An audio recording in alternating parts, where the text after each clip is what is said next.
Okay, hi everyone. Well, this is the beginning of a new potential series of live streams, podcasts. Our subject was requested is about business and innovation Q&A for young entrepreneurs and others. And this is goes along with a different live stream about science and technology Q&A for kids and others. That second one focuses more on content of science and technology. The request here was to talk a bit about my life in business and innovation and questions around that. So maybe I should explain a little bit about something about my life and times. My day job is I've been CEOing our company, Wolfram Research, for the last 33 years, which is quite a long time. It's very unusual in the technology industry to even have had a company that's around for that long. Certainly to have had a company that has been able to do as much innovation as we've been able to consistently do over that period of time is very unusual. I've been very pleased that we've been able to do that. As a business, we are about 800 people these days. We've been happily, touch wood, profitable every year for 30-something years. But our main focus has been on doing innovative, interesting things that are useful to people, more so than growing a business for the sake of having a business.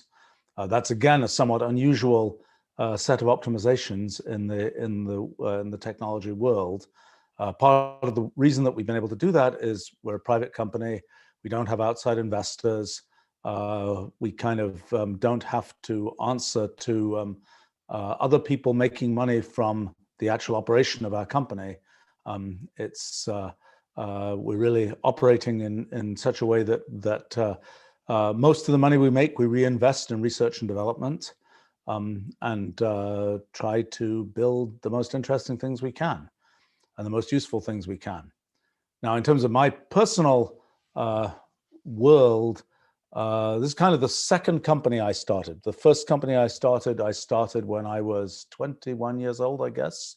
Also a software technology company. That company had a somewhat more traditional trajectory. It had investment money from early venture capital and so on. Eventually, and I did not CEO that company. I brought in a person to be the CEO. Many, many years later, that company went public in a rather undistinguished IPO. But long after I stopped really being involved in it. But that was my first experience of businesses, was the company that I started back in 1981. I've also, my other kind of source of experience in these things is that I've been advisor to many companies and many CEOs over the years, quite a bit between the time when I did my first company and the time when I started Wolfram Research in 1986. But recently I've been doing a bit more of advising CEOs and so on. I have found it's a rather strange situation. I kind of do mentoring of two types of people, kids and CEOs. And I kind of was wondering, why do I find these two groups interesting? And I realized recently that the reason is that those are two groups of people for whom, in a sense, everything seems possible. You know, if you're CEO of an up-and-coming company, it's you kind of don't get to do that unless you kind of feel that sort of everything is possible and there's a big sort of growth potential. And if you're a 14, 15-year-old kid, then there's a decent chance that you'll still think that kind of everything is possible. So those are the sort of two cases that I found interesting personally to do a certain amount of mentoring with. But that's given me sort of advising companies has given me more perspective on a variety of different industries and the way things work. But my predominant experience in sort of business is running our own company, Wolfram Research, since I guess it's close to 30, well, what is it, 33 and a half years or so now. I think for me, I see myself as primarily somebody who likes to build interesting things operating a business, running a company, I see as being kind of a matter of common sense. Although I do realize that common sense to one person may not be, maybe difficult, heavy lifting to another person. And I think I've been fortunate enough that a lot of the things that are necessary for the basic running of a business seem kind of obvious to me. And even in cases where maybe they're not quite so obvious to other people. I've never seen that as being anything that I'm particularly exceptional at doing. It's just something which I have done as a matter of necessity, so to speak, because there are things I want to do that for which having a business is a means to an end, so to speak. So that's been something for me. Now, I think, you know, in terms of running a business, it's like, you know, it's a big part of the story for me is kind of keeping the thinking apparatus engaged in everything that one does. You know, the things one has to figure out, whether it's about business strategy, about internal organization, about individual people and projects and so on. Each one of these things is something to which one can apply kind of analytical thinking, just like I do in trying to do science and trying to build technology and those kinds of things. And I think that's been a just figure it out kind of thing.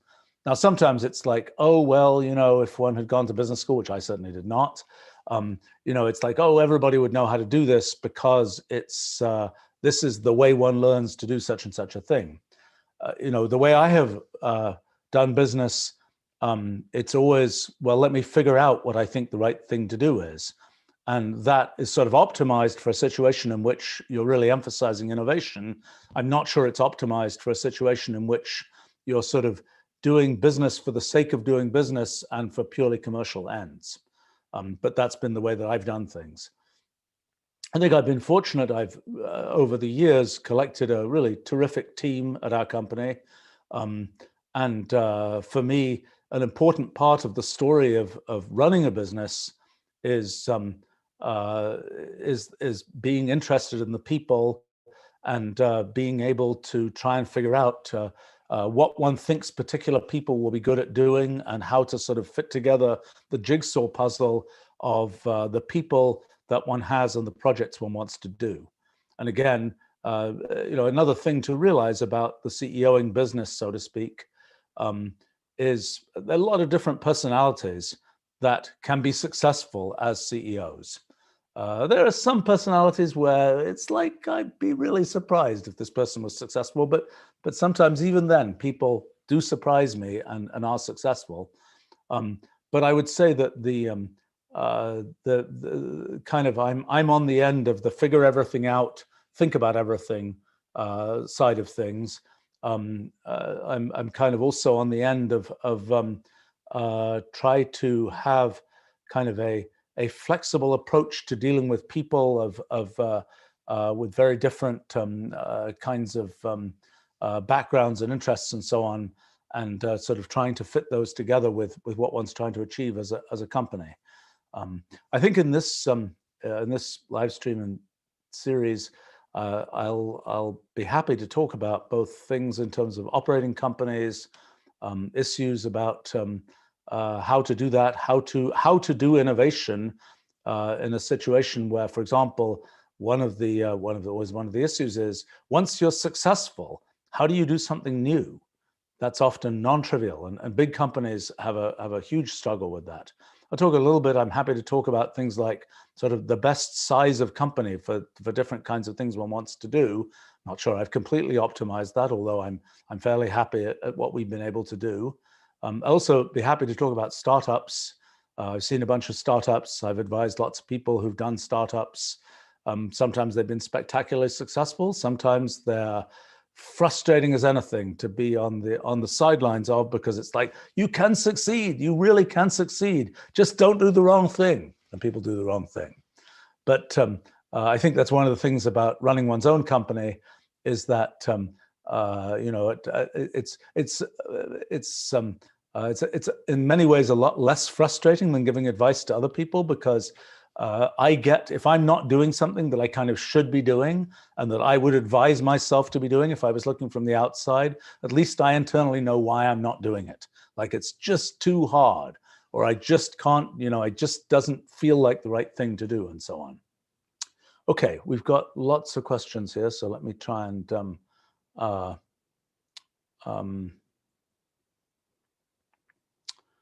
let's see, there's a comment here. I can't imagine having 800 people working for one.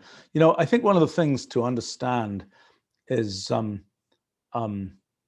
about that is there are people like me where I'm like, it's a lot easier for me to be running something than to be part of a thing that is sort of a whole thing that is run by consensus and where there's other people. I mean, I much prefer to make my own mistakes. I much prefer to take responsibility for things, and I'm not afraid to do that. And that's a much easier calculation for me than to say, oh, I'm going to do what somebody else is telling me, and I'm going to make a whole sort of consensus of things to figure out what to do, and so on. I think that's it depends on personality. Some people, it's much more stressful to be in charge and to realize, my gosh, you could make a mistake and that could be a whole disaster. That's a lot less stressful for me than it is for me to try and figure out, how do I manipulate this group of people to get them to agree with what I'm trying to do, or how do I get my boss to agree to this, that, and the other? That for me will be a lot more stressful than just saying, well, I'm going to make a decision, I'm going to do the best I can, and hopefully it won't be a disaster. If something goes wrong, well, then I'll figure out the next thing to do, and so on. I mean, I think that's a thing to realize. Now, in terms of company sizes, one of the things to realize is above a few hundred people, it's in some ways, some aspects of running a company become sort of scale invariant, because they're probably, I don't know, I haven't counted it, but I'm guessing there are 50 to 100 people maybe that I deal with on a fairly routine basis at our company. And then there are other people who are in groups run by those people, but I don't end up interacting with them directly. Or if I do, it's only for very specific purposes. So in a sense, to me, it looks like, even if we had 5,000 employees, it would still look like a company that, in terms of direct personal interaction, might have 50 to 100 people, because that's the interface that I have to the organization. And there are places where more can get done if you have more people, but it's, in a sense, it's not directly at a human level visible to the CEO, so to speak. Now, I mean, things happen at different scales of company, different things happen. I mean, for example, if you are dealing with, I don't know, 20 people in your company, there are many, many single points of failure. There are many, many things where it's like only so-and-so knows how such and such a thing works. And there's a lot of kind of sort of personal dependency there. By the time you're at a few hundred people, there will be, there are sort of there are always important people in the company, and it's like, oh my gosh, I hope this person, stays happy, healthy, and with the company, and so on. But it's not going to be sort of a disaster for the company if that person somehow exits the picture. And it's something where, above a few hundred people, you have a reduction in the number of single points of failure. And I think you end up having, and that has a lot of consequences for the actual sort of CEOing process. As you go to larger and larger numbers of people, one of the issues is, how do you still manage to turn the ship even when the ship is huge? And that can be an issue of how do you get a kind of, you say, this is really the direction, we've been going in this direction for 20 years. Now we want to turn in this direction. How do you do that? If you have a lot of people, that can be a very difficult thing to do. In fact, in our company, well, it's a lot of that is about company culture, and whether you have a culture where people expect that things will change. And I would say in the history of our company that in the early years of the company, we introduced Mathematica in 1988. It has been a very successful product ever since that time, but it got off to an early success. and a successful start. And I went off in the 1990s and spent a lot of my time doing basic science, working on my book, New Kind of Science, and so on. I partly did that because in the early years of the company, there's an interesting dynamic. We had perhaps 100 people or something, and I was constantly 150 people. I don't remember exactly how many, but I was constantly like, we should do this. We should do this. This is an obvious next thing to do. Let me write a to-do list. This is the next thing to do. And I realized there's no way that the number of people we had could possibly absorb the to-do lists that I was generating. There was no way that was going to happen. And so it got, it was going to be either totally frustrating for me, or the company was going to fly apart from just excessive energy injected into the system, trying to get it to do new things. And so I decided I would ramp down my sort of day-to-day involvement with things for a while. It turned out to be a lot longer than I expected, because the science ended up being a much bigger thing than I expected. But that I would then throttle back on my sort of day-to-day involvement and let the company kind of grow up a bit, and let the company really get through those to-do lists and build up a bunch of systems that would allow us to get bigger. And that worked very well. I mean, the timing wasn't quite as I had intended it. It was, I thought it was going to be like 18 months, 2 years. It ended up being 10 and a half years. But it was also really interesting to come back into, very intense day-to-day management of the company after that period of time. It was kind of felt like I had a more grown-up company, and I was able to really do new things with it. Now, the problem was the company said, we're the company that makes Mathematica, and that does very well for us. And, something new? Do we really want to do something new? There were all these arguments from my management team. Look, we have this thing that's working. Let's just keep doing it. And so when I finally came to do Wolfram Alpha, it was around 2004 or so that really got started seriously, 2005 maybe. I did that as a special project. I had this group called the Special Projects Group that kind of did weird, funky projects that weren't part of the mainstream part of the company. And at that time, I don't remember how many employees we had, maybe 400 or 500. The Special Projects Group got progressively more bloated, and eventually there were like 200 people working on this Wolfram Alpha project as part of the Special Projects Group, kind of somewhat invisible to the rest of the company. And I kind of had to do that because it was really quite difficult to get a new project to happen in the context of a company that was successful in a particular direction. And to the credit of my management team, once it became clear that this project was sensible, people were quickly, oh yeah, there's a good idea, cool, let's see how we can have synergy with other things we're doing.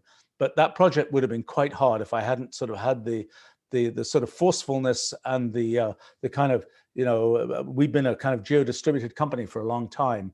And so it makes it a lot easier to hide 200 people if it isn't like, oh, there's this piece of office space, it's that's what those people are doing. That wasn't kind of how it was set up. So let's see. There's a question, lots of questions here, lots of interesting questions. From Icy, there's a question, when did I start to have kind of an entrepreneurial spirit? When I was little, did I work to get money, et cetera, et cetera, et cetera? I have, I've wondered about this because, I'm always interested in new entrepreneurs that I run across and sort of people's entrepreneurial trajectories. And I'm kind of, I kind of backed into starting my first company. I was an academic. I was a kind of young professor type, and I was developing the software system. And I kind of realized in a series of weird steps, but I realized, basically the obvious thing to do was start a company. I didn't really know anything about that at the time, but I kind of figured it out in the process of doing things. I was doing it sort of as a side piece to being an academic and so on. As I say, my first company, I brought in a CEO because I thought, I don't know anything about this. I'm 21, 2 years old, whatever. I have no business experience whatsoever. So, I'll bring in people to run this, et cetera, et cetera, et cetera, which didn't work out particularly well, except that it was a good experience for me in the sense that I was like, well, I was part of the, team that was running this. And it was like, I could see what I would do. I would see what they would do. And I would realize afterwards that actually the thing I thought to do was a pretty good idea, and often a lot better of an idea than the sort of professionals that I brought in to do this. So that was a useful kind of piece of input for me in terms of sort of the doing business side of things. I kind of realized, after it became clear that I was, starting companies, things like this, I kind of thought back to when I was a kid. Is it obvious that I was going to do this kind of thing? Well, the answer is yes, basically. Because I was always organizing stuff, and I was always putting together things, and organizing groups of kids to get things done, et cetera, et cetera, et cetera. And I also had the feature, I suppose, in retrospect, I went to these schools where they would have these clubs and things like this, and there was always the such and such club that had been running for 150 years or whatever, and you could be elected to be the head of it or whatever. I'd never go in for any of those things. I don't think I would have been elected to anything, but that's a different issue. But I would just start my own. And it's like, people were like a little bit, in retrospect, people are a little confused. It's like, what do you mean you can just start one of these things? And I was like, yes, you can just, it's like, here's how it works. You advertise that you're doing this, and you get people involved, and you do this, and, pretty soon it happens. And I realized in retrospect that I kind of always did that. And I did that, from probably, well, actually, the first thing I remember of that kind was putting together a class newspaper when I was 8 years old. I think at least the one person who was part of that class newspaper, who I reconnected with more recently, I think had been assigned the task of doing the layout. And I'm happy to report that he's now the art director for a large magazine chain, I guess. So either that was good choice of role, or it was determinative of future behavior. I don't know, but anyway, that was my first experience, was age 8, doing that kind of thing, I suppose. But so the answer is, I in retrospect, although at the time it didn't seem like I was a particularly entrepreneurial kid, it was just, well, I happened to organize things. In retrospect, given that I have spent a lot of my life CEOing companies, it's you can kind of look back and say, well, that was kind of obvious. It's only obvious in retrospect, so to speak. In terms of why does one do this? Well, I mostly do it because I want to build a bunch of things, and this is the best way I know in the world, as the world is, to get to build the things that I think I want to build. It is not easy to be free to build things you want to build. I mean, there's certain kinds of things, if you're an academic, for example, certain small scale kinds of things, you can just do them. And, you're a tenured academic, you can I want to work on this, I'm going to write this paper, but you can probably get away with doing that. If it gets bigger and you say, well, I need this team, I need, somebody's got to put up millions of dollars to get this project done, I'm going to get all this big lab and all this kind of thing, then it's no longer a do-it-yourself type story. It's a story of, how do you interact with the system, write the government grants, interact with your university, et cetera, et cetera, et cetera. And it becomes definitely in the mode of you're working for a system and you have to work within that system. And when you say, well, I want to do this incredibly innovative thing, people will say, well, we don't have a program for that. How can you do that? We don't have, and are you sure it's going to work? Maybe it's not going to work. And then, it would be the wrong thing for us to give you the money to do this, et cetera, et cetera, et cetera. So it's really difficult to do stuff that is, if it's small scale, then yes, you can just be, I'm hired to be a professor and I can do whatever I want at some level if I'm teaching my classes and all those kinds of things. But if you want to do something larger scale, it's pretty difficult to do that. And it's pretty hard to have a setup where you're kind of free to do a project that's going to cost some number of millions of dollars and might just be a total disaster. So that's been my main objective in having a company, is to have a machine basically for turning sort of ideas that I have into real things. And I think that, one of the things to realize is, for me, every project we do is zero risk. That is my perception of it going into it. I mean, it's like, yes, it might not work, but if the primary thing we're trying to do doesn't work, well, we'll change it a bit and then something will work. And indeed, the history has been, we managed to get projects done. And I think, it's not the case. From the outside, you might say, oh, you're going to try and build something like Wolfram Alpha. It's like, nobody's ever done anything like that before. It's big. It's, it's got all these different issues. It's like, how can that possibly work? Or even worse, you're going to try and find a fundamental theory of physics. How can that possibly work? Well, the fundamental theory of physics, frankly, I think is a big stroke of luck that it's really worked out as well as it has, because, in the case of building a piece of technology, it's like it's you building whatever you choose to build.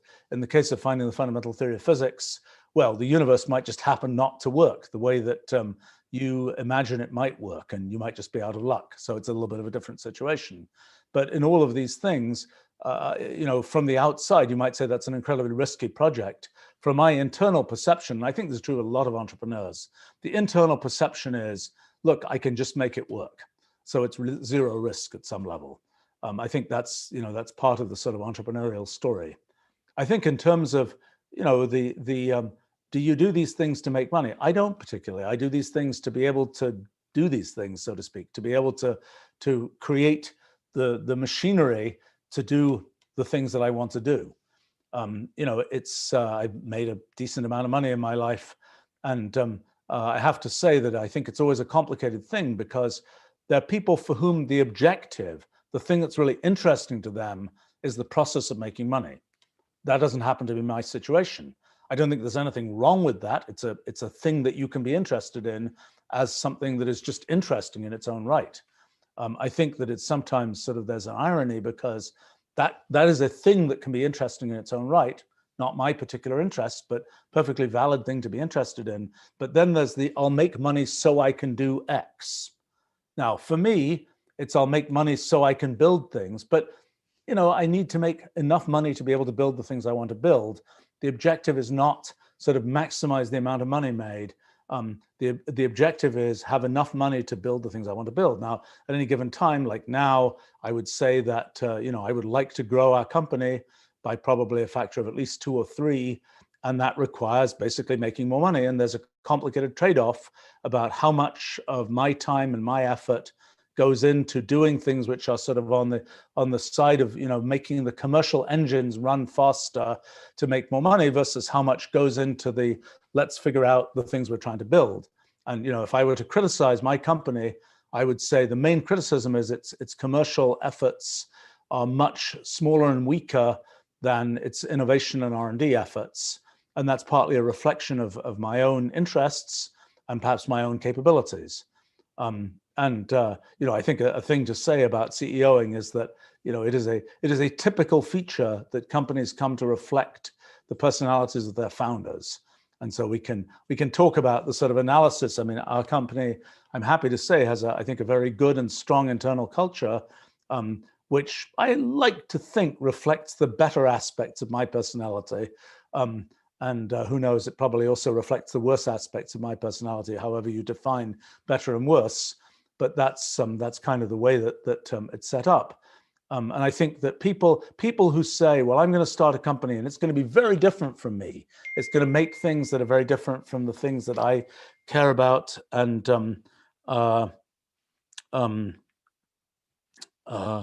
excuse me. That I have, this idea about here's me, and then there's my company, it's going to be completely different. I don't think that tends to work so well. People just like, excuse me, so in any case, let's see. It's a question here. Gosh, many questions here. Yeah, questions about, for me, there's often a trade-off between, do you make more money or do you do more interesting things? I have to say, for me, I have, when that choice arises, I'm, typically on the make more interesting things. Now, it's complicated because I think that some of the companies that are most profitable and do, make the most money, do things which I don't find terribly interesting. And there's sort of a complicated sliding scale between do things that make more money versus do things that are super interesting but make no money at all. And then there are things in the middle where you make enough money to be able to enable yourself to do more interesting things. That's kind of the place where I try to be. One of the things I've noticed is things where you initially say, oh, that's kind of boring. We have to, we're going to build out this cloud deployment thing. And it's kind of just a mundane thing that we have to do because there are customers who want that, et cetera, et cetera, et cetera. I have found so often that actually, well, when you really get into it, actually, it's really quite intellectually interesting. And having ideas that, and doing that and doing it concretely gives you ideas that are then important in the things that are more sort of basic intellectual kinds of questions that you're trying to answer. So I'm a great believer in the sort of the value of just trying to do even these things that might seem like they're kind of gritty. You can, but when actually doing them well usually gives you sort of intellectual ideas that inform both strategy and other kinds of the sort of purely intellectual pursuits you might have. Let's see. There's a question here. If I could start a company today that is likely to make me a ton of money or one that would let me do something I love, which one should I choose? All of these things that say, I'm going to do this because it's going to make all this money, that very rarely works. People who don't believe in or find interesting the things their companies do, it just doesn't, unless, as I say, there are sometimes cases where the actual process of making money is what people are interested in, not for the sake of having the money, but for the sake of the process of making the money. Then it makes sense. But if you're saying, I want to do this thing, I really don't like it, but it's going to make a lot of money, and then I'm going to use this money to buy myself, happiness, so to speak, that, in my observation, essentially never ends well. And it doesn't end well at many levels. It doesn't end well because people who aren't really interested in what their companies do can't lead them very well. They're not that motivated. They're, et cetera, et cetera, et cetera. Then, if they're lucky and they actually make a bunch of money, doesn't happen very often. My observation also is anybody who says, I have this sort of get rich quick scheme where I'm going to just do this, I'm going to punch these buttons and money's just going to start splurting out. It just doesn't work that way. Maybe I have too puritanical a theory of making money, but my observation is you have to do real work. You have to have, achieve real things. It's very, very rare. Sometimes, and this can confuse people, sometimes something lucky will happen and some money will spurt out. But it usually doesn't repeat. And sometimes people say, oh, look, it spurted out money. Let me just keep doing the same thing. But that was just a fluke. And then everything else goes bad from then on out. But I think that then the other case is, okay, so you were doing this terrible thing that you really found incredibly boring, but you did it for a decade in order to make money. Okay, now you have your money. What are you going to do with it? Okay, that is a separate problem because really way too often people are like, oh, I have all this money, so I should be, really happy about that. It doesn't work out that way. It's like there's a level. I certainly wouldn't claim that there isn't a level below which things are awkward and it's hard to concentrate on things you're interested in because you're always worried about issues of money. But I think there's a level at which that it does not need to be the case. If you always insist, oh, there's a person richer than me and I should go and buy the thing that the person richer than me wants to buy, even though I can't really afford it, well, then you're in some kind of complicated spiral. But, there's I think a large domain of life where so long as you don't kind of end up with always saying, oh, look at this thing that I could get if only I had more money. Do you really want the yacht? Do you really want the private plane? Do you really want, the big house? A bunch of. I've never done the yacht thing, but it's like each of these things has a there are good features and there are kind of tiresome features. It's like the bigger house you have, the more things are going to break in your house in any given month.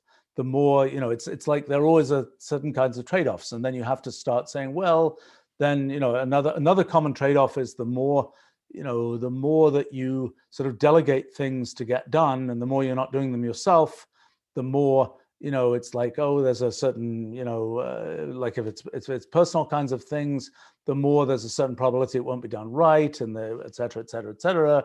There's a more, oh, then you're letting all kinds of other people in on, all aspects of your life and so on. It's a trade-off. And I think that these things are, the idea of sort of more money is always better is, at least in my observation of people in the world, is really not the case. I mean, the having one's desire for things be less than one's ability to generate money, that's a good place to be. Generating, at least in my observation, generating money for the sake of it is unless it's the actual process of making the money that interests one. Saying I'm making the money in order to buy happiness later, so to speak, just rarely works. I can give you many kind of anonymized examples of that in action. It's kind of grim, actually. But I think it's much more important to do things that you actually find interesting, and where sort of the journey is the reward, so to speak, rather than saying there's going to be a reward, there's going to be a pot of gold at the end of this long rainbow of building something up. At least my point of view. Let's see. Question from Tapadar. I think they've noticed a letter that Dick Feynman, well-known physicist, sent me years ago that which basically said, don't organize things, don't get involved in running things, just do science and be happy. And I think it's one of the traps of giving advice that I'm very well aware of, and sometimes embarrassed by when I give it myself, is advice is a lot more a reflection of the giver often than of the receiver. And I think in that particular case, Dick Feynman really had not had a good time sort of running things. I actually don't think he was as incompetent at it as he thought he was. I think he put himself in some situations where he kind of had stacked the deck against him in doing those things, because I don't think he was, I think he was more savvy about people and things than perhaps he gave himself credit for. He just hadn't had an opportunity to notice that. But for me, it's well, I just completely ignored that piece of advice, to be perfectly honest. I think it's it's one of these things where it's a question of what one feels comfortable with. I think one of the things that he thought, which is I think a tremendous mistake actually, and I'm surprised he thought this. Maybe he didn't think this. Is that he was like you're going to be driven crazy by people doing dumb things. And the only way you're going to find people who don't do dumb things is when you're collaborating with people in fancy science kinds of things. I'm happy to say, and I can say it certainly for our company, there's a lot of really smart people that aren't playing physicist or something. It's not and there are people who are playing physicists who I don't think are really so smart.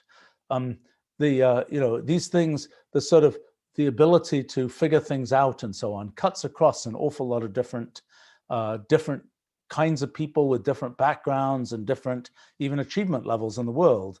And I think, it is true that I do like dealing with people who can figure things out. But it's certainly not the case that those are only to be found in science, quite to the contrary. I think that For me, as for any entrepreneur, I would say there's certain kinds of people that I work well with, other kinds of people I don't work so well with. I mean, for example, if you go to business school, there's a certain set of things, sort of principles about how to do business that you learn. I mean, I sometimes think that some parts of those are, you can take, any old, any old creature and dress it up in a suit, and it'll have some degree of, you can be the talking goose or something dressed up in a suit, and having that suit gives you a certain amount of credibility, and that's a very unfair. I shouldn't. That's a very unkind characterization of business school. I'm ashamed of myself for giving that. But it is certainly true that what business school sort of educates people about is business run in a particular way, and typically it has been the way that large companies are run, where there are many sort of cogs that work in certain ways, and there are kind of, and to fit into those cogs, you have to kind of know how a machine with those kinds of cogs works. And then and that's what, and so for me, I would say our company, for example, and I tend to be like, let's figure out the whole landscape ourselves. And while we've tried to build all kinds of cogs that work in sensible ways, the cogs that we've built are very different in many cases from the cogs that people would build in other companies and large companies and so on.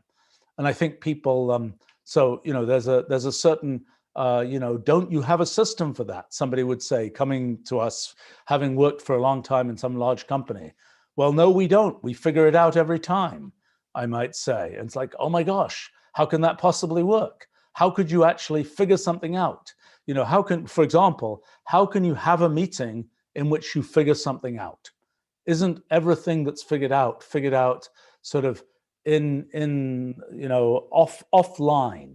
The concept that you actually have a meeting where somebody in management is working with other people and it's like in real time saying, let's figure out what to do, we should do this, is something that is viewed, I think, in many, for example, larger corporate environments as being, how can you possibly do that? It's to be credible as a manager, you have to have like figured out what to do, in advance some other way, and then just announce it to the team rather than working, actually exposing to the team the fact that you're actually going through a thought process. For me, in the culture of our company, exposing that I'm going through a thought process, for example, I think is a valuable thing to do. I'm not afraid of doing it. I think it is, it's useful to get the feedback, and it's also useful to educate people so they understand how to go through these thought processes themselves. So I found that to be a valuable thing. Now, you'll see very different corporate cultures and different things happening. I mean, I was just exposed to somebody I've known for a long time who worked for a very large company for several decades, and left and decided to do a startup. And I'm like, I don't think you get what's involved in doing a startup. It's like you're licking the stamps yourself kind of thing. And whereas, in the company that he'd been working for many years, there were probably, 8 layers of management between him and the people who were doing the analog of licking the stamps. And it was just like, there was just a system that eventually ended up with the stamps getting licked. And I don't think one licks stamps anymore, probably for the better. But that conceptually, at least. And I think that then, needless to say, that startup was a total disaster, because it was like, well, I can just delegate this and this and this and this thing. Well, but it's a startup. There's nobody to delegate it to. If you're working for a giant company, there's all kinds of layers and systems and so on that you can delegate to, but it doesn't work that way in a startup. Question from Fiddlestein. Do I think most academics lack business sense? I don't know. I think that running a lab, running a serious research program, that's actually not that different from running a business. I mean, the mechanics of sort of how you get money and so on are different. It's like you're going to a funding agency typically rather than an investor, but it's not that different. And in the biomedical area, there's a lot of crossover between sort of running labs and running early stage companies and so on. Less so probably in other areas. I think sometimes academics, I mean, what I've observed, it can vary. I mean, sometimes people who are really, I don't know, there's some pure mathematicians who are very savvy about the world, and there's some pure mathematicians who think the world works like pure mathematics, which it doesn't. You know, it's not kind of, it's like, well, you know, is this person right for this job or not right for this job? Well, you know, it's complicated. They're right for the job if the job evolves in this way with this management. Then if they evolve in this way and they're not right in this case, and it's kind of a whole gray area. And if you're like, well, is the theorem true or not? You know, and you apply that to business, it can be quite disastrous. And I've certainly seen cases, somewhat frustratingly, in my own situation where people are like, have this kind of very black and white view of it has to work this way. And it's like, well, I'm sorry, it doesn't. It's more complicated. It's a, you know, it involves more issues in the world than you're giving it credit for. But I would say that you know, sometimes people in academia I mean, academia has evolved, and I'm probably not as up to date on sort of the culture of academia as I might have been a few decades ago. I mean, I have many friends in academia, although they tend to be people I've known for a while. Well, that's not quite true, actually. I have plenty of friends in academia, so I should know the answer to this, but maybe the ones who I'm friends with are on the kind of entrepreneurial fringe or something. But I would say that the thing that sometimes happens is, you know, academics have a view of the business world, the commercial world, the entrepreneurial world that is, I think, quite skewed, and this can happen. And just as sometimes people in sort of the commercial world can have a skewed view of academia. What is that skewing? I mean, so one issue is, you know, if you're an academic, what are you trying to achieve? What is the objective? Well, you know, it's probably write papers, you know, figure interesting things out, and so on and so on and so on. But there's a certain rhythm of doing things where it's like, oh, we're going to write a paper and we're going to get, you know, other people are going to read it. We're going to go to these conferences. We're going to do this thing, et cetera, et cetera, et cetera. And in the kind of sort of in the entrepreneurial world, there's much more of we've got this one objective, it's this mission, we're going to try and achieve this, we're going to try and get there as quickly as possible. There's a sense of flow and motion towards an objective, much more so than one usually finds in academia. And I think in academia, you know, people, for example, who've been in academia who join our company, which has a very strong sort of flow of objectives, you know, they find that a bit disorienting. Sometimes they say, this is fantastic, I wish I'd done this a long time ago, but sometimes they find it a bit disorienting because, oh, for example, a typical issue is, you know, there'll be some meeting where we're like, okay, the purpose of this meeting is to decide this thing. And they're like used to academia where nobody just decides a thing in one meeting. It's some committee and it's going to be discussing this and it's going to have this piece and that piece and so on and so on and so on. And it goes around and, you know, takes a long time. And it's like you know, the time scales of things happening and the degree of definitiveness and the degree of personal responsibility often taken on the part of making decisions is just very different in the entrepreneurial world than the academic world. I think that you know, sometimes, I mean, there's a certain intuition that you get. You know, look, with every kind of area that I tackle, one slowly gets intuition about how that area works. And that's true both of fields and of sort of ways of operating. Like, for instance, you know, if you plopped me into a situation of running a company with 100,000 employees, I wouldn't take it on. I'm not the kind of thing I'm particularly interested in. But that world is different from the world that I'm used to. There are different issues that come up. There's, you know, different kinds of dynamics of, you know, how you're interacting with the government, how you're interacting with large blocks of employees, things like this, of kinds of things that aren't part of what I normally do. And it takes a little while to kind of get intuition for how that works. Same thing, you know, if I was plopped myself into some, situation in, I don't know, the movie business or something. Again, it has a very different rhythm of operating from like the tech industry and the places that I'm used to there. So similarly, between academia and the entrepreneurial world, there's a certain difference of rhythm. And for example, if people assume that that doesn't exist, then they will get confused. And they'll kind of, if they say, well, I'm an academic and I'm going to operate in my academic way, oh, I'm now supposed to be in an entrepreneurial company, I'll just keep doing my academic thing. That's probably not going to work very well. I mean, it's a sort of different rhythm, different intuition for what works, what doesn't work, different kind of, for example, it's like when you think about a project in academia, I think part of the calculation is this a project about which I can write a paper? Okay. Really couldn't care less about that in the entrepreneurial world. We just care about making a product that will be useful to people and so on, which is a completely different thing from writing a paper. I mean, it may be that the thing we do is a piece of absolutely mundane engineering, but it works great and it's really useful to people.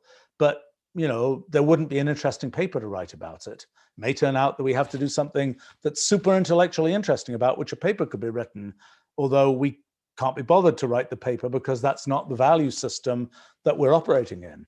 It's like, we make this product and it's useful to a whole lot of people, and that's the world that we're trying to deal with. Yeah, we could write a paper about it. It's like I don't know, the natural language understanding system of Wolfram Alpha. We could no doubt have written gazillions of papers about how that works. Haven't done it, couldn't be bothered. I mean, it's not that it's just like, it's a huge distraction. It would take a huge amount of work to do that. And it's like we're much more interested in making a better NLU system than in writing papers, which likely very few people would read. Even though they might be intellectually interesting, it's just a different kind of value system. Question here from Matthew: do you think you could have started your companies without having a PhD? It feels as though one needs a PhD to get ahead in tech and business these days. Oh boy, I don't think that's true. I mean, for me in particular, the fact that I had been a fairly successful academic was useful from a contacts, PR, credibility, etc. point of view. Was it necessary? Absolutely not. Was it helpful in the particular company I was starting with the particular way that we started things? Yes, it was useful. One of my heuristics in business meetings is, people say, it's like, you could call me Mr. Wolfram, you can call me Stephen, but that's, the most common case. But, Mr. Wolfram, Dr. Wolfram, Professor Wolfram. If I'm in what's supposed to be a business meeting and somebody calls me Professor Wolfram, I know the meeting is going to be a complete disaster.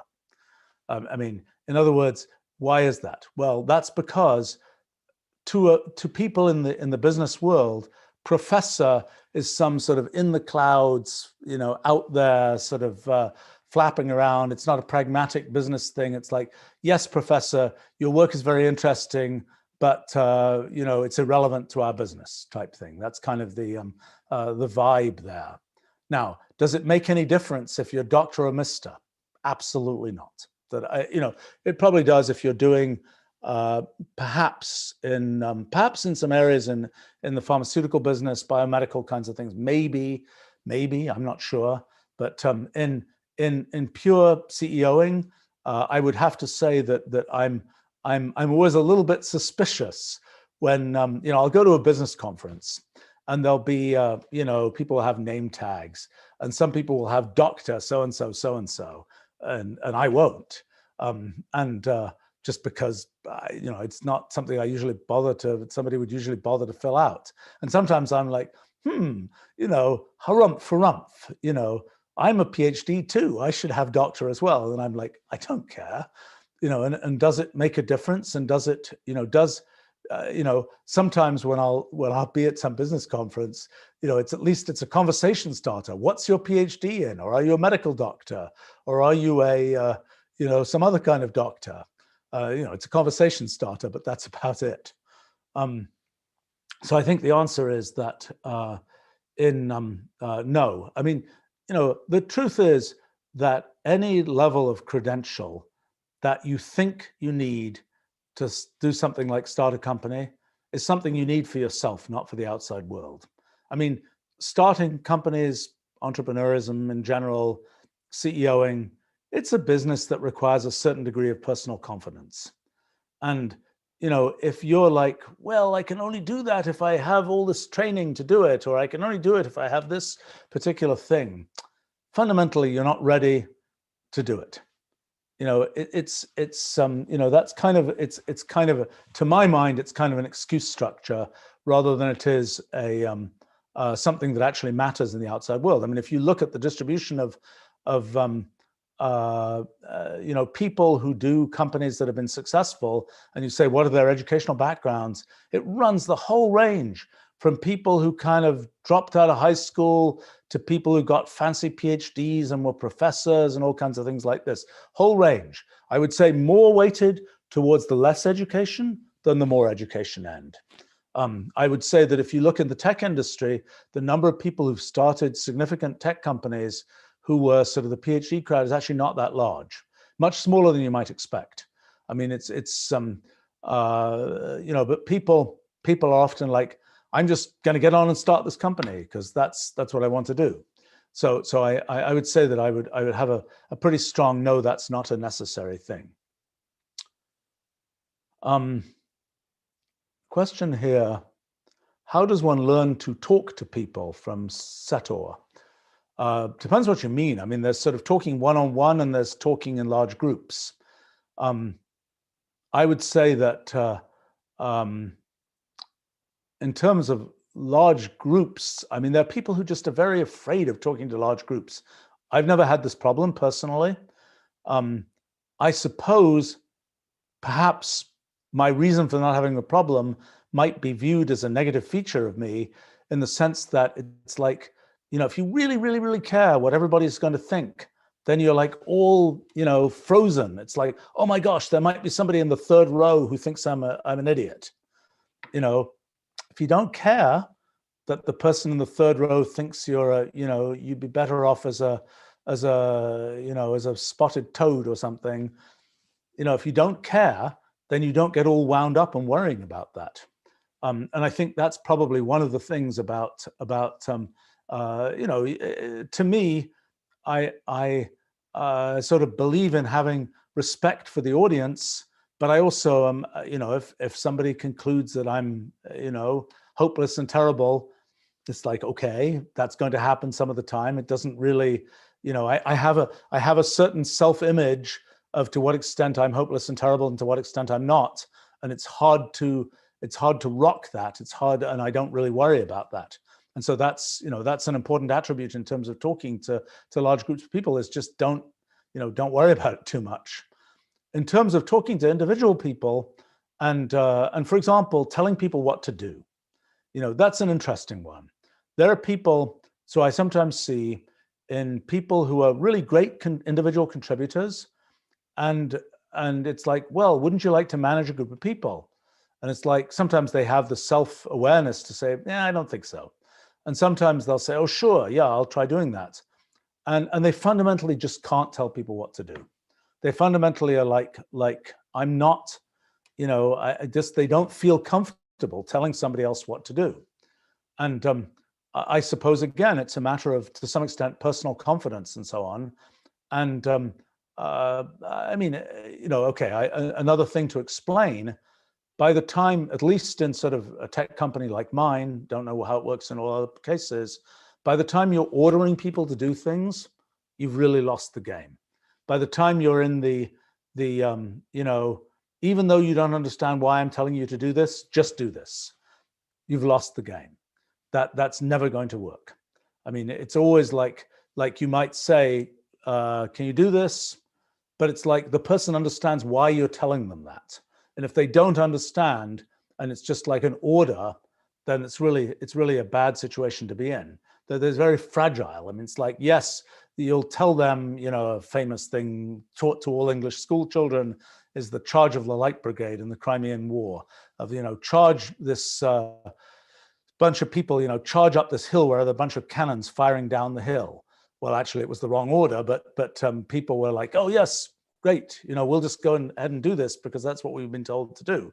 Horrible disaster. But if they'd understood why they were supposed to be doing that, they just would have said, oh, wait a minute, there's something wrong with this type thing, and a different story.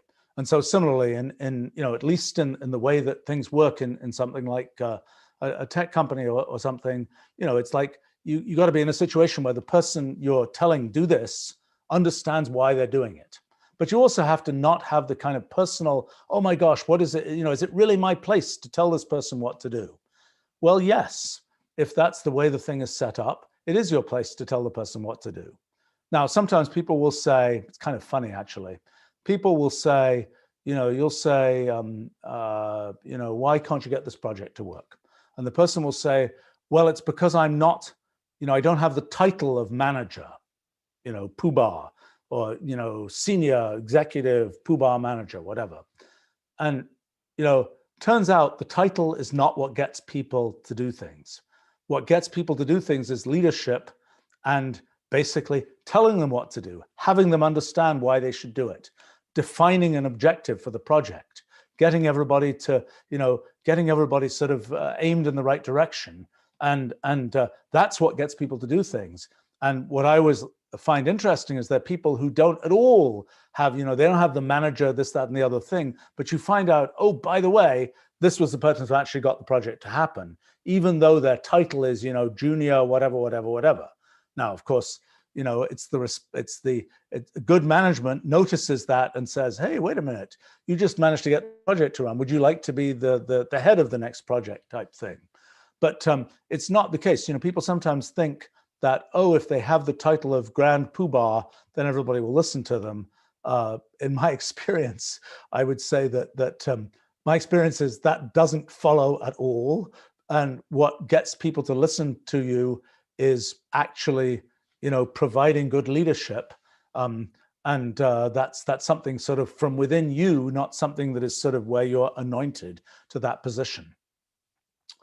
So, I think in terms of talking to people on the sort of more, tell people what to do thing, I think, somehow some people, you just have to do it a few times and get used to it. And maybe you do it at first with, maybe my own experience when I was a kid, being in these situations of putting together the class newspaper and telling people what to do and things, maybe that turns into, 20 years later, you're, telling people what to do in an entrepreneurial company, and you needed that practice of doing it with kids earlier. I don't know. Maybe there's sort of easier cases and I'm not going to talk about my kids because they never like me to talk about them, but I have 4 kids, and I think I have rarely ever told them what to do. And that's a funny thing because somehow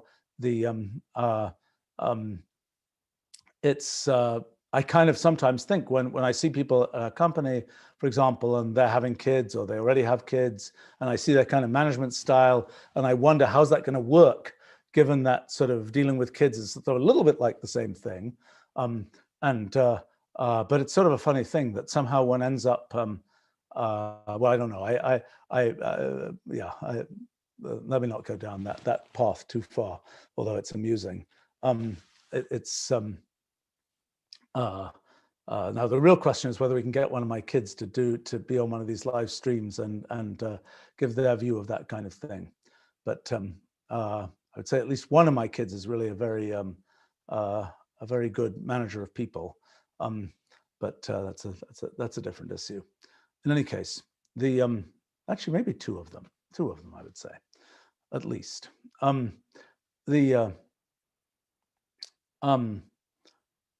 Let's see, what was the question I was answering? Oh, about learning to talk to people. Yeah, I mean another part of the talking to people thing is what happens when you have something to say that isn't easy to say. How do you deal with that? And for example, if you're going to tell somebody, the person is really keen on doing this, and they're like convinced that they should be promoted to do that, and no, it doesn't really make sense, or whatever else, or you're telling them something that is, my point of view is, the first thing is don't not do it. Don't say, oh, let me not address the issue, you know, it's somehow going to blow over. That's, in my experience, essentially always a mistake. It's much easier to just confront the issue, whatever it is, and try and get it out in the open. And I suppose my point of view is, from almost every issue, there's a way to kind of see an upside to the whole thing.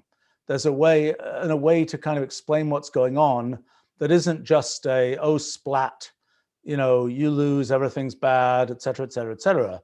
There's a, you know, there's a way to think about it in which, I mean, so if something went wrong, if some issue comes up, it's like, you know, there's sort of a path forward, and you have to define that path forward rather than just saying, blump, we're in this bad situation, etc. It's like, define the path forward. That's the kind of way that discussion ends up not being as grim as it would otherwise be. But it really, you know, my experience is just jump right into it. If there's some elephant in the room, go whatever you do with elephants, lasso the elephant or something. Don't try and hide from the elephant. And you know, sometimes you have to, you know, it's like I tend to, you know, characterize things. You know, you're starting some meeting, and you know, something, some bad thing is happening. It's like, find a characterization that's sort of amusing, and use that as the way to characterize what happened. You know, did the whole roof fall in, or is there any part of it still left standing?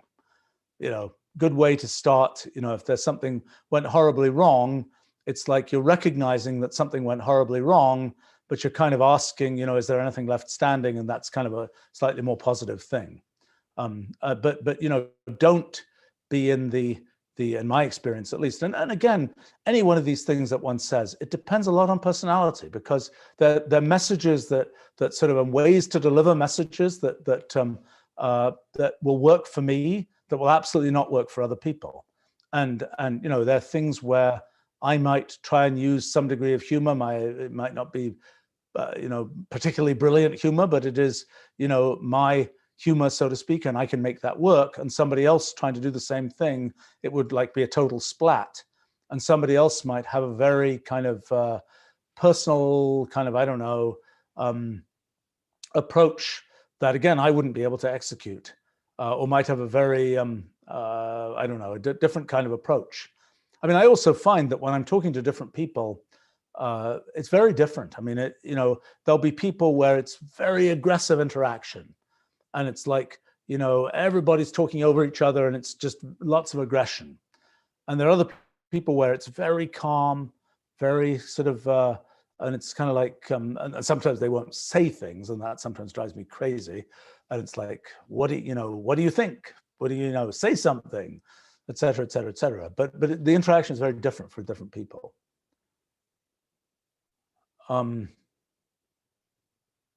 Okay, question from Moby here. Would it be better for a startup to get funds? Where would it be best for a startup to currently get funds? Venture capital, debt, IPOs, IEOs. What are IEOs? I don't even know what those are. ICOs, I know that. Boy, there's a lot of three-letter acronyms that I don't know here, so I'm going to have to go look those up. Well, I can talk about the ones that I know about. So, okay. You know, first question is, do you need any outside money? I was lucky enough to be able to start my current company without any outside money. And, you know, how did I do that? Well, I had a certain amount of money, not a huge amount of money myself. I also had, you know, I had customers who were interested in our products. And in the end, I pretty much funded the startup of the company by making upfront deals with our early customers. And that sort of brought in advances on, in that case, it was royalties from bundling software and so on, or royalties from advances for royalties on selling software, licensing fees from selling software and so on. So that was very fortunate. Honestly, that's for me, that's a really critical part of why my life is comparatively simple, is I don't have investors to whom I have to answer. I mean, I would feel if I had investors, I'm kind of a diligent guy, and I would feel like I have to make money for people. I have to make money for the investors. That has a quite different dynamic in terms of what the company is doing from right now, where it's like, well, I'm trying to do the most interesting things, and most of the money I'm making, I'm sort of making, eventually I'm making the decision. I'm going to have less money and put it into, invest in R&D. And it's not like I don't have an investor saying, where's my money? Don't spend money on more R&D. Just generate some return on investment. I don't happen to have that dynamic, and it's great if you can avoid that dynamic. But of course, it depends on what kind of company you're starting. If you're starting a company that can be bootstrapped in that way, great. Anybody who's in the institutional business of starting companies is going to tell you that's a crazy thing to do, because their institutional business is about providing venture capital funding, providing other kinds of funding, et cetera, et cetera, et cetera. The machinery of sort of institutional company making is all about these kinds of sources of funding and things like this. So it's you're not going to get the feedback usually from just bootstrap it. But the truth is, in many places, not so much the tech industry, but there are plenty of industries where people are bootstrap companies and they are happy and successful as companies. And there are industries in which you just need a certain amount of money to get going, because you need to buy, if you're in a business that requires physical objects and hardware and factories and things like that, you just need money to get that going.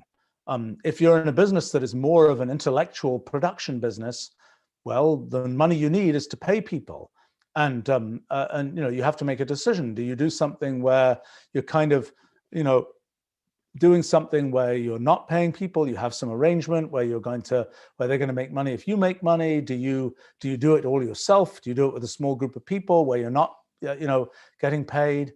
If you're in a stage of life where you're, paying a mortgage and paying for this and that and the other, and you can't not have the money come in to do that, well, then you're under some constraints. And then, yes, you do have to go out and get investment money.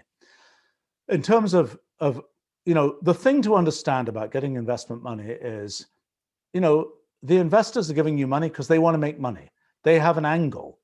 It's like, is what you're doing going to be successful for them or not? If you say, if it's a venture fund, they have a 10-year duration. Are you going to make money for sometimes 13 years, sometimes different kinds of arrangements? But they, each fund that's raised, venture capital is sort of in the middle between the, whatever it is, university endowments, pension funds, sovereign wealth funds, whoever knows where the money is coming from, or, high net worth individuals or whatever, the upstream investors in a venture capital fund are investing. There will be fund number 7. I don't know whether they get that high, but, fund number 3 of such and such partners will be raised this year, and it will raise, $400 million. And then the venture capital firm is responsible for placing that money, placing the bets as well as they can, and hoping that within the period of that fund, that those companies will get to the point of having liquidity events, getting sold, going public, whatever else, and that the investors, where $5 million of the money from that fund was put into company X, and that company will return $10 million in 4 years or something. That's a win. But you have to understand, what is it that is going to be successful for the venture fund? And again, there it gets even again complicated, because there's the people who are operating the fund, who are taking management fees, or maybe they're just junior associates who you're dealing with. They have a certain set of things that they're sort of trying to get out of the thing, versus the people who are the upstream investors, who you will never hear from, taking money from a venture fund. They're the sort of back room source of money, but that's not what you care about in terms of the interface to a venture capital fund. Just as those upstream investors, they don't want to deal with these horrifying entrepreneurs over here. They want some intermediary who's going to deal with that, and that's what the venture fund provides. But I think that often, one can criticize. I have many friends who are in the venture capital business, but the sort of There's a certain fickleness often to that, particularly when when the thing is a lot of kind of more junior people in a fund who are like, oh yeah, we got this great idea, we're going to chase this, et cetera, et cetera, et cetera. And it can be a certain degree of, oh yeah, this is hot this week, everybody's got to do this week. Oh, you have a company that does that. Oh, that was hot 6 months ago, we're not interested in that anymore. So there's a certain sort of distortion of what you might do based on kind of the what's hot this week. And that tends to happen there. Debt providers, oh boy. I mean, it depends what kind of company you're doing. If you're doing a company that has hard assets, well, that's one thing. If you're doing a company that is a speculative sort of intellectual property-based company, I have to say, I don't think that's a great path to go down. I mean, it depends at what stage I mean, there's a whole bunch of sort of venture debt mechanisms and so on. I would say at the very beginning, I just don't think that's a fantastic path to go down. I mean, it's I don't know, getting remortgaging your house or something is so long as what you're doing is something that is not sort of insanely where if you lost the money, would your family go hungry type thing. I think that's where it starts to get, because the problem is what happens if you're in a situation like that. It's hard to have the right judgment about things. If you're on this kind of tightrope where if you make one wrong step, it's like disaster.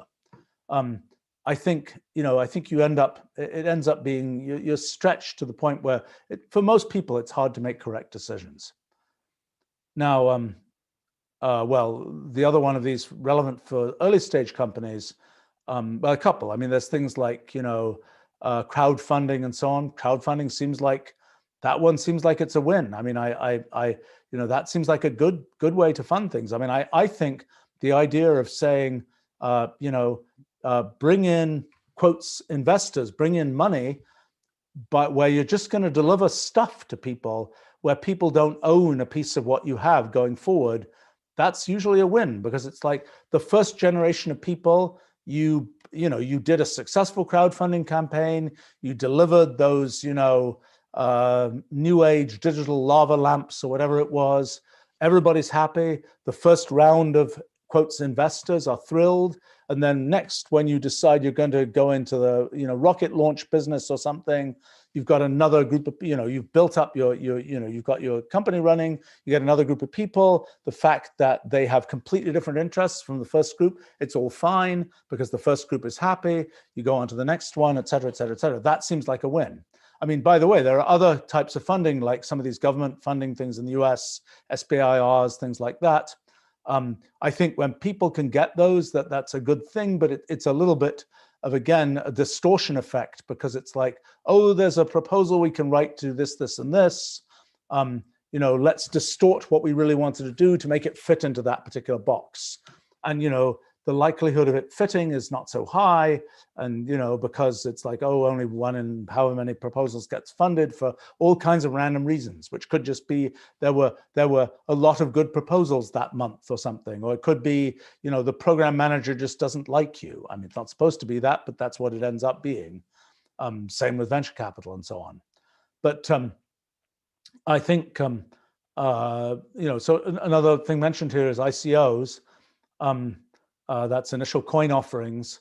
They're a little bit, that's a complicated story, because there was a period of time where they were very unregulated, and where I know people who raised hundreds of millions to even billions of dollars in these very unregulated ICOs, where it was just like, I'm going to do a cryptocurrency, roll up, get, early stake in the cryptocurrency, buy it with another cryptocurrency. Well, depending on whether that other cryptocurrency goes up or down, you have a bigger or smaller treasury, all these kinds of things.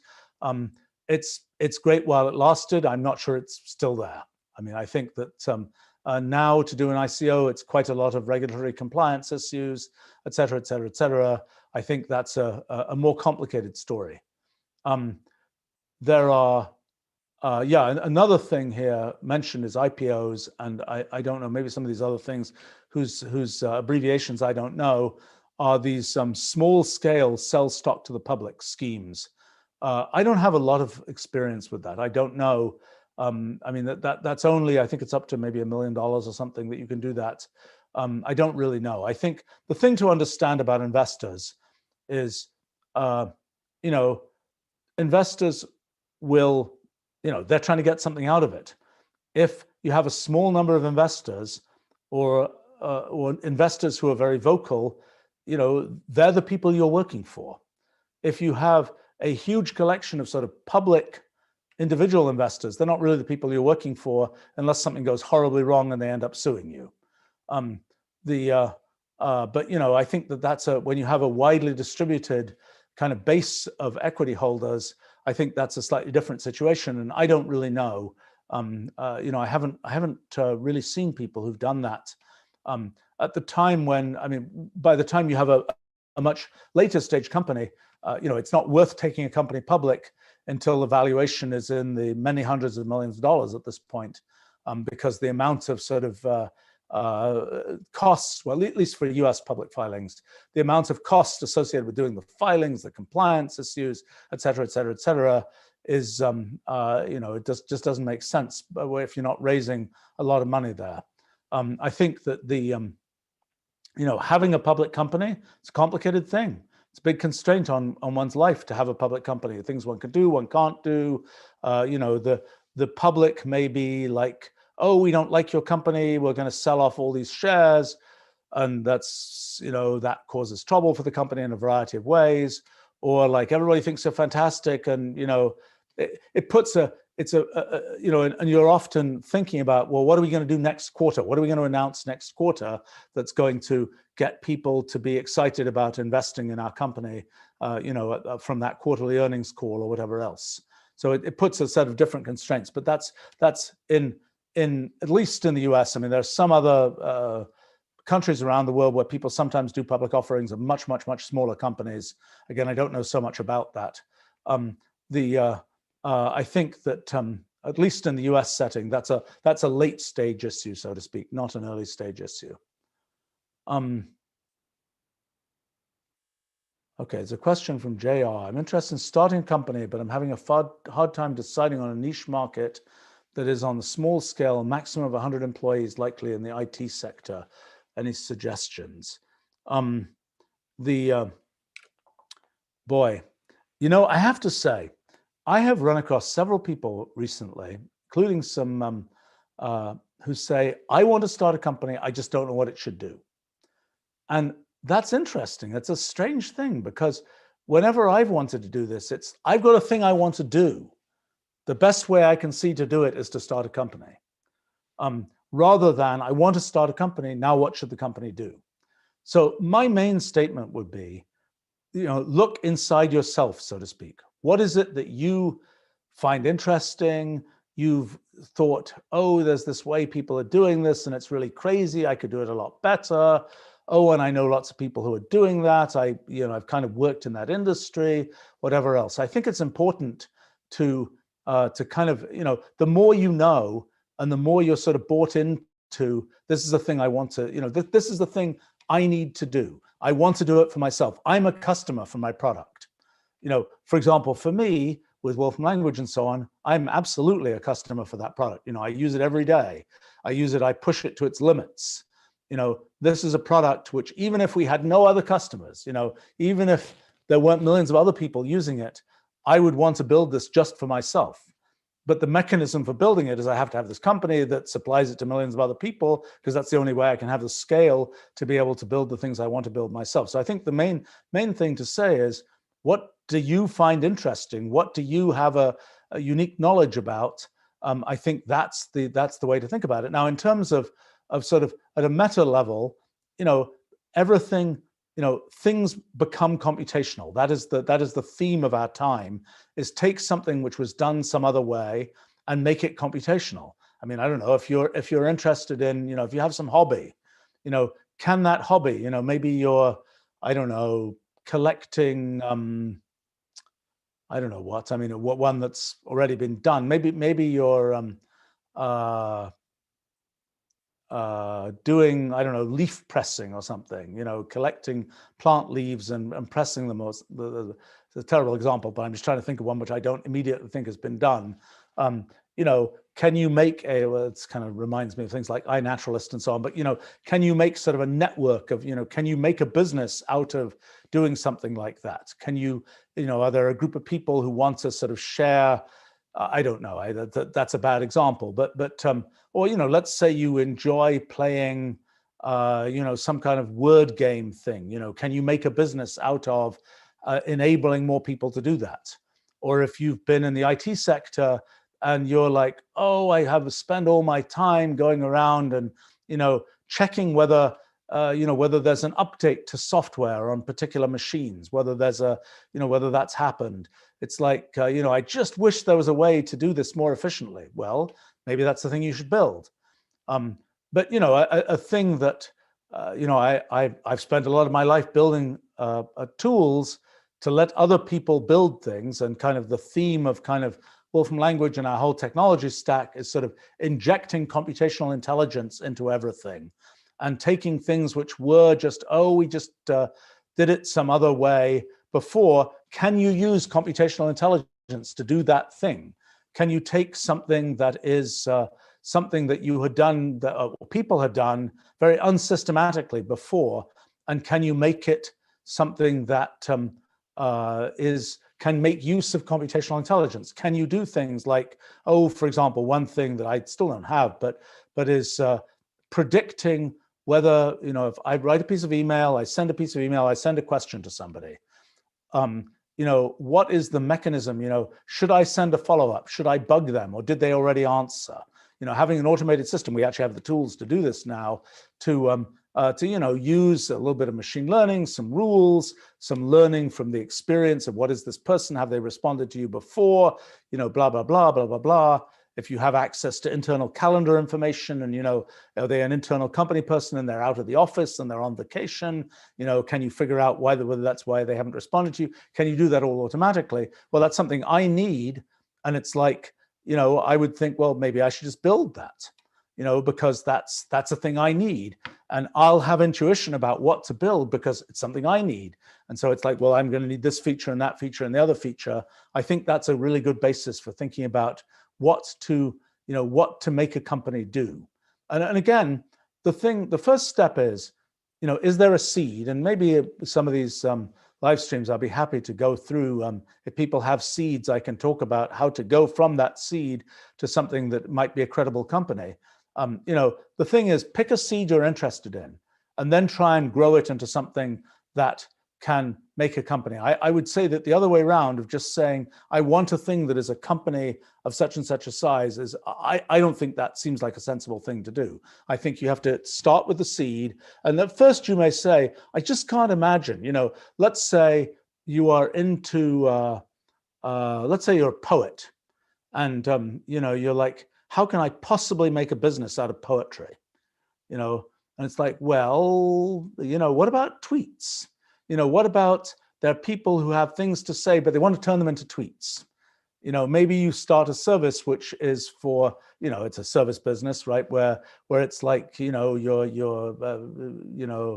rented out to, ad agencies, people who do social media stuff, and say, take this person and they want to make tweets and they'll give you a whole essay and you'll turn it into a pithy tweet. That's a sort of a way to do commercial poetry, so to speak. But you might think, oh, I'd never make a business out of being able to do, doing poetry, for instance. But I think the thing is, there's creativity in going from the seed of the thing you want to do to how do I make a business out of it? But I think that's the place to concentrate rather than I want to make a business. Now let me pick something off the shelf as let me do this business, that business, the other business. Now, I mean, in another world, to give an example, like franchise businesses, you want to start a McDonald's or you want to start a, one of these tutoring centers or something like this, which is a franchise business where somebody defined this is a business, cookie cutter, take it off the shelf. You can start one of these. Your job is to operate the business. That's a different kind of thing. one doesn't really have that. I mean, actually, as I'm yakking here, looking at this camera, I'm thinking to myself, why don't we have that for our technology stack? Why don't we have kind of the franchise kit of, because in our world, it's like somebody wants to build somebody is in the business of doing, I don't know, fire safety or something. And, the people who've worked on that using our technology stack, but there's no doubt a business to produce software that does that. And maybe we should have a sort of franchise kit of, given your field, this is the kind of kit of how you make something which can turn into a business. Now, of course, one of the features of that often is, well, you have to have a customer acquisition strategy, and that may be more challenging when you're dealing with what seem to be customers in lots of different segments. But that's so I think maybe I can take as a meta example of my take a seed and see what you can do with it. What would it take for us to create? Let's say we created a company that was in the business of making a franchise mechanism for having. Okay, there's an obvious one for us, which is basically teaching people about the sort of computational method using our technology and thinking about things computationally. That's something where that could absolutely be built in a sort of franchise way, where it's either regional or field specific or even human language specific. I'm going to do the version of it in Portuguese or whatever. That's something which, again, could be, we've got a scheme, there's this set of things, and now you can go and do it. I have to say, we for example, for the summer school that we run, we've sort of, actually for the summer camp that we've run, the high school summer camp, we sort of did build that to the point where it was franchisable. But the challenge is, it's again, work to just operate the franchising operation to make such a thing work. All right, we've got to, oh boy, a lot of questions here. Wow, huge number. My gosh. Well, I'm probably going to have to wrap up soon here, but we're going to have a great set of questions to start from next time. There's a question from Abhishek about areas where machine learning can be applied. At any given time in machine learning, it's a method and it gradually solves various different kinds of problems. People are sometimes way overly hopeful about what machine learning can do. I mean, I was just having a conversation today in our company about one group was saying, whenever we ask machine learning people to do things, they never come back with anything useful. And they're unfortunately right. Not because we have a great machine learning group. It's just machine learning can only do certain kinds of things. And I think what you have to kind of watch is what's the leading edge of kind of the methodology. I think it's where you're automating a certain level of basic human judgment is a good place to start. Either basic human judgment or basic human filling things in. So what do I mean by filling things in? It's like, oh, I'm going to generate a piece of text that sounds roughly right. I'm going to generate a picture that's sort of roughly right. That's kind of good enough for basic human purposes. If it's good enough for, sometimes, here's a way to think about things. I mean, so some things, like let's say you're doing Wolfram Alpha and you're trying to, or Wolfram language, and you're trying to get precise computable answers to things. If your data is kind of not so great and came from some kind of heuristic machine learning thing, if you start building a tower on top of that, the whole tower is going to fall over. If you're doing, for example, search, where the output is immediately given to humans, where it's just, here are 5 links. Okay, one of the links is really stupid, but the other 4 are good. Everybody's happy. You don't need such a high degree of success for it to work. Another one that I actually didn't see coming was an interesting one of people doing, like, for example, searching the web for resumes and saying, this is a person, and trying to characterize people based on reading their resumes with natural language understanding and so on.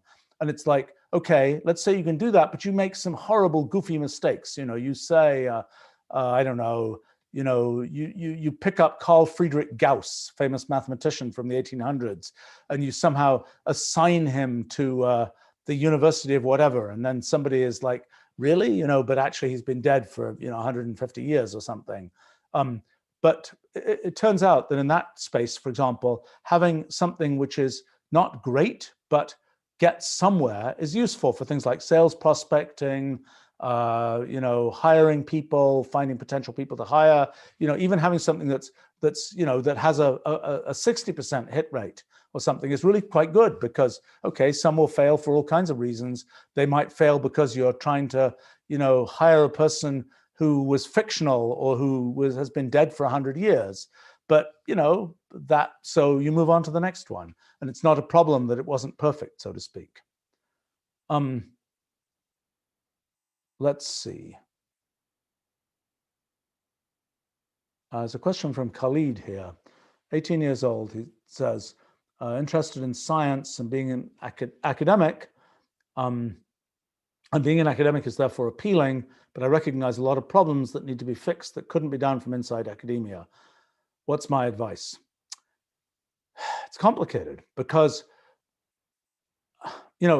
academia is a job track, just like going and working for a consulting company, going and to some extent, the incubators and accelerators and so on have made starting companies a little bit of a job track.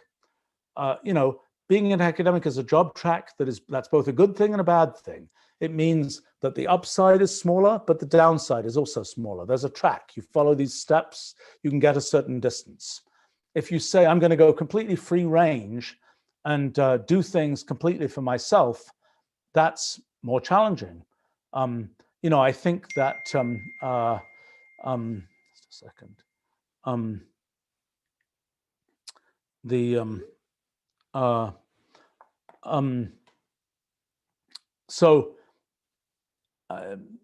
I think taking, being in academia up to some point, good thing, worth learning all kinds of stuff.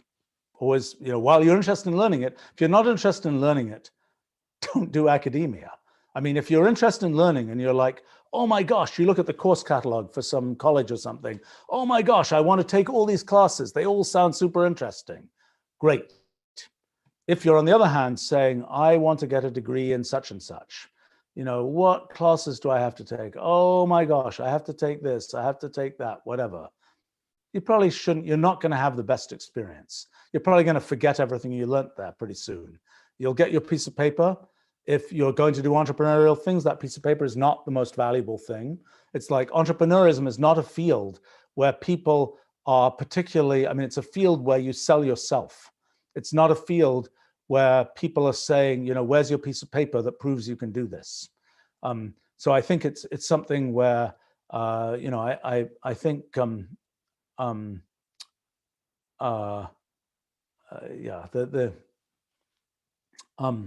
I'm going to need to go soon, but all kinds of questions here. How do you handle working with different and difficult personalities? There's a question. There's one. How can you possibly talk so long answering a single question? I'm not sure if that's a backhanded compliment or a direct something else. Oh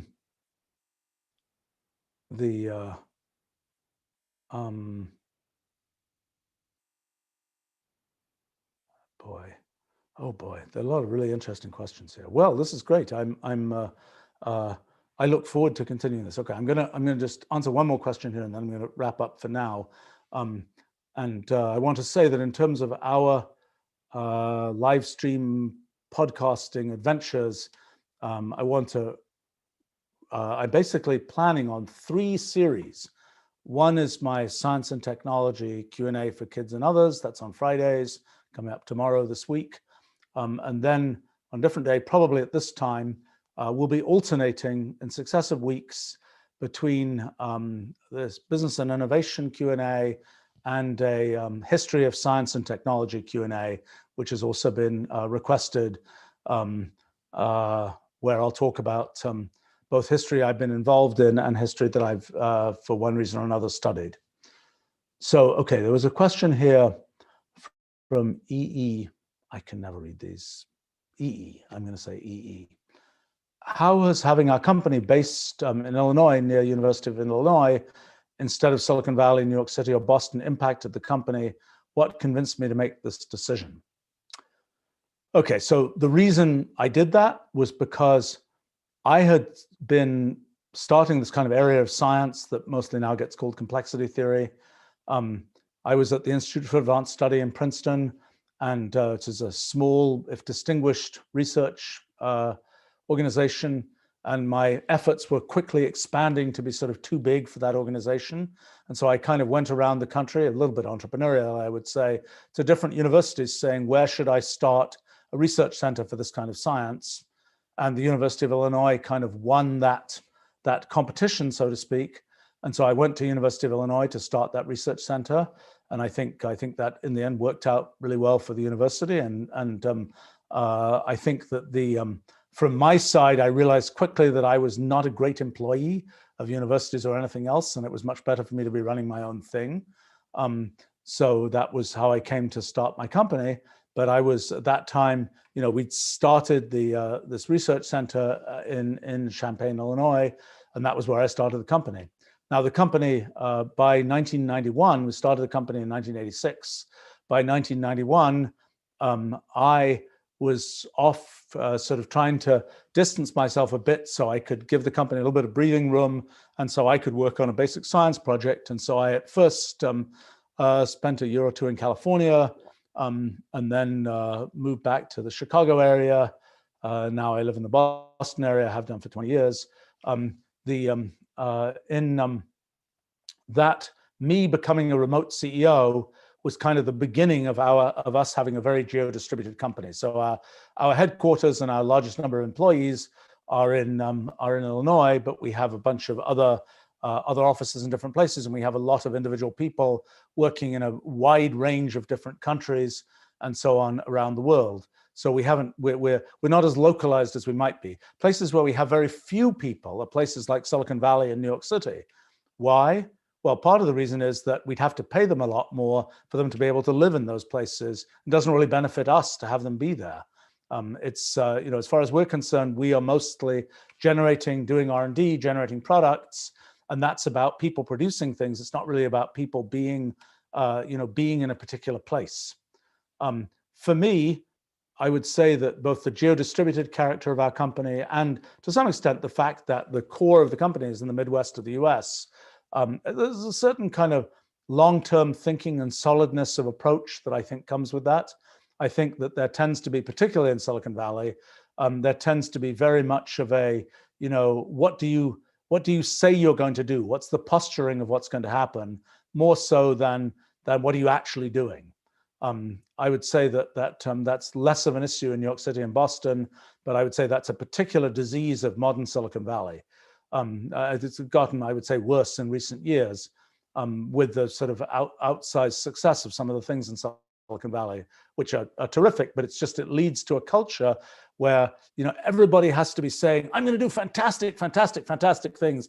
And my things I'm going to talk about are even more fantastic than your things and even more fantastic than your things. And it's kind of a spiral. And it's always interesting, you talk to people and it's like, well, do you know about this or that thing? Let's say you're interviewing people and it's somebody from the sort of Silicon Valley culture. Oh yeah, I know all about this. I know this and this and this and this and this and this and this. You talk to somebody who is not from that sort of culture, business culture, and it's like, well, yeah, I know a little bit about that. I did some work on this and blah, blah, blah, blah, blah. And they both know the same amount. But, there's a sort of a need to inflate the presentation because that's what everybody else is doing in Silicon Valley. And so the only way you can sound credible is to have sort of done that level of inflation yourself. And, it's also worth realizing, it's always amusing to me, back before there was a pandemic, when I would occasionally visit Silicon Valley, I found it less and less useful even visiting Silicon Valley.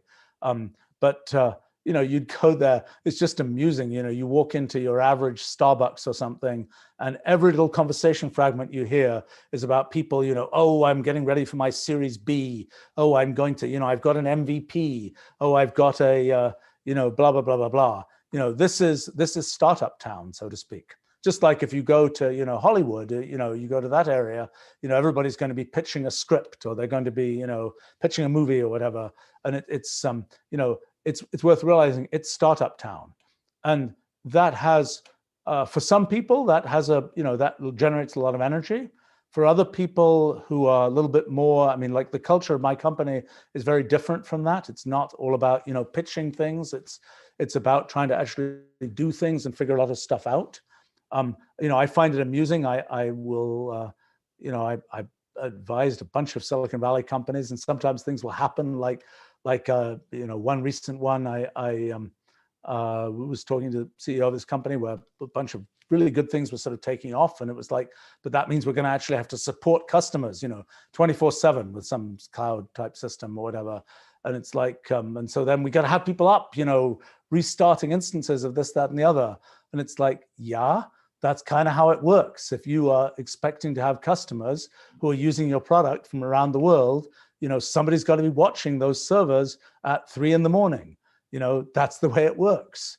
Go hire somebody to do that. Well, in Silicon Valley, it's like, there's a certain, oh my God, nobody can do that. That's, you're asking somebody to be up at 3 a.m. That's whatever. Well, in many other places, it's like some people like doing those kinds of jobs. That's, it isn't kind of oh, it doesn't sound good to be doing a job like that, so I don't, nobody can do it type thing. I think that there's some, so for me, it's been important to us, both in terms of making the economics of our company work and in terms of the kind of culture of the company, that we're not a Silicon Valley based company.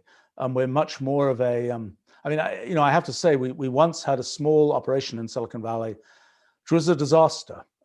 It's the only time in the whole history of our company where I actually, had a group of people and it's like, this is not working. We're just cutting it off. This day we're closing down this group, where it's over. I've never, in the whole 1/3 of a century I've been running our company, it's the only time I ever had to do that. But in the setup to that, I was sort of amused because, particularly the person who was running it and so on was would interact with these people in other parts of our company, and it would be like, be saying to me, these people don't seem very sharp. They're kind of dopey, and they don't, well, not dopey. They don't really seem like they're very, strong professionals, et cetera, et cetera, et cetera, et cetera, et cetera. Well, these are people I've been working with for a long time. I know they are really good at getting stuff done.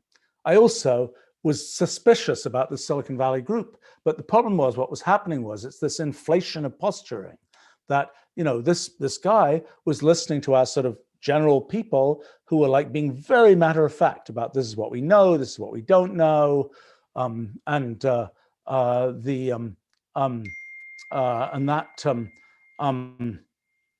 that was but for him, that kind of matter of factness was like, well, you can't really be any good, because if you were any good, you would have up inflated yourself by a factor of 10.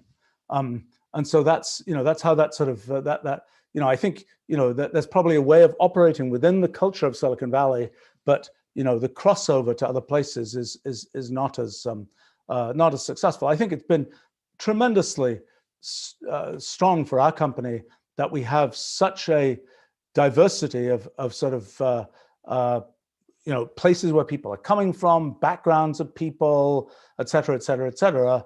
It's a very the challenge for management, which I have to say is not so much of a challenge, is how do you operate within a company where there's so many different kinds of people working together, and that's honestly, that's what that's, in a sense, that defines a company culture, to have that sort of diversity of people there, and to expect that there'll be different points of view and people who are in different countries with different, very different backgrounds, things that they, care deeply about, that, somebody might be all upset about some politics or something, but they're in a completely different country and their politics is something completely different. And, it's like, I don't think that stuff mixes very well with the business world anyway, but, it makes for something where you're really focused on what the company is trying to do. And, I think it works well by the time you have that sort of deeper mixture of different kinds of people. And I think that's been terrific for us. And I think that many of the things we've done as a company would have been very hard to do in Silicon Valley. I think that the longevity of employees is much less in most companies in Silicon Valley, because it's like, well, I'm just a programmer and I can go work in some other place and so on. It's as opposed to I'm here because I really care about this particular company, all those kinds of things. So I'm for our particular company, it's been great that to be based in the Midwest of the US and to have this kind of wide geographic distribution. I'm not sure, for a different kind of company, for a different kind of CEO, it might be very different. I mean, for me, it's, there are people who really like being part of a local business community and, interacting with other business leaders. I haven't really done that myself very much. I'm kind of I'm a slightly weird data point in the world of your average CEO, although I'm not as weird as you might think. But that just does happen to be something that I'm particularly concerned about for myself. And so, being in a place where there are lots of other, CEOs to interact with or something is not really been such an issue for me. So anyway, that's my point of view for that. All right, lots of great questions, but I need to go. And thank you very much for joining us, and look forward to hearing from you another time. And I will store up these questions, and I'd be happy to try and address more of them next time.